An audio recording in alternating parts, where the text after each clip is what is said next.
Hi hello నమస్తే welcome to LP news. నేను తడి రాజశేఖర్. జగిత్యాల జిల్లా మెట్పల్లిలో మళ్లీ ఘోరం జరిగింది. బోయవాడకు చెందిన మన్విత్ అనే 3 ఏళ్ల బాబు పైన కుక్క దాడి చేసి బలంగా గాయపరిచింది.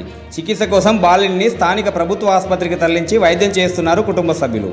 ఇంటి ముందు ఆడుకుంటున్న సమయంలో మన్విత్ పైన కుక్క విచక్షణారహితంగా దాడి చేసింది. ఈ ఘటనలో 3 ఏళ్ల బాబు గొంతుపైన నుదిటిపైన బలంగా కరిచింది. బాబుకు మెరుగైన చికిత్స నిమిత్తం నిజామాబాద్ ఆసుపత్రికి తరలించినట్లు వైద్యులు తెలిపారు.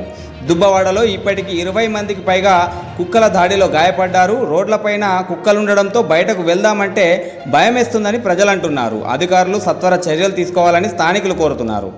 మేము బోయవాడలోని గంగపుత్ర సంఘం దగ్గర ఉంటున్నాము. అక్కడ 3 ఏళ్ల బాబు మన్విత్ అనే అబ్బాయి మా ఇంట్లో కిరాయికి ఉంటారు. సో వాళ్ళు ఇక్కడికి అక్కడ బాబు ఆడుకునే సమయంలో వచ్చేసి కుక్కలు అనేటివి తనపైన దాడి చేశాయి, తీవ్రంగా గాయపరిచాయి. వెంటనే మేము ప్రభుత్వ ఆసుపత్రికి తరలించాము. ఈ 2 మంత్స్లో దాదాపు ఒక 20 వరకు కేసెస్ అయినాయి. ఇలాగే కొనసాగితే బయట తిరగాల వద్దా అనేది కూడా అర్థమవట్లేదు. ఎక్కువగా చిన్నపిల్లలపైన దాడి చేస్తున్నాయి. సో దీనికి మున్సిపల్ అధికారులు కానీ ఎవరైనా చర్యలు తీసుకొని దీనికి తగిన న్యాయం చేయాలి, తగిన యాక్షన్ తీసుకోవాలని మేము కోరుకుంటున్నాము.